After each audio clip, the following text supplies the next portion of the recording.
Classical appeals to free will to solve the problem of how the existence of God is compatible with the evils of our experience are epitomized in the story of Adam's fall.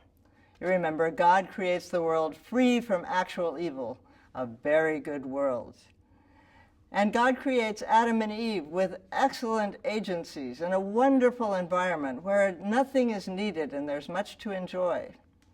And it would have kept on being that way, except that they sinned. And then they and their descendants have to live in the world as we know it. Classical free will approaches appeal to the concept of free will, created free will to explain the origin of evil. Now, in doing this, they're drawing on some central tenets of Christian doctrine, that God is personal, that being personal is an important aspect of the way humans image God, that personality essentially involves some sort of distinctive type of self-determination, and that wholesome relations with self-determining creatures are central to God's plans.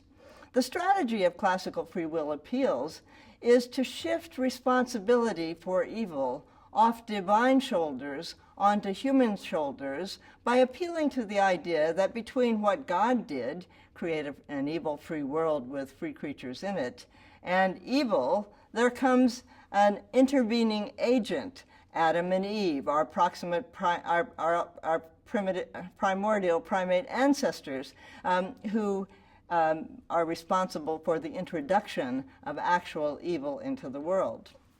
Now, this strategy depends on the assumption that created free agency is robust enough to shoulder that responsibility, to stand in between God and the consequences of God's actions.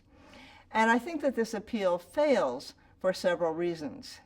The first is what I like to call the size gap. God is very, very big, and we are very, very small. God's personal capacities far outstrip human personal capacities.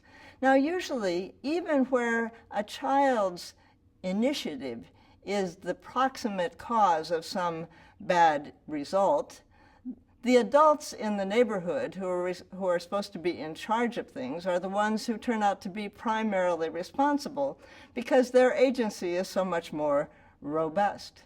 And so also, and all the more so, with us and God. God is the one who, God is the adult who is in charge of the world. And furthermore, God is the one who set us up in the world, according to the traditional story, in such a way that if Adam and Eve did not sin, everyone would continue to enjoy Eden. But if Adam and Eve did sin, Adam and Eve and all their descendants would live in the world full of the evils that we experience here and now. So God is the one who set it up, and so between what Adam and Eve did, disobey God, and the consequences of their action, the horrendous evils that we experience, there is an intervening agent who stands in between, namely God, God's own self.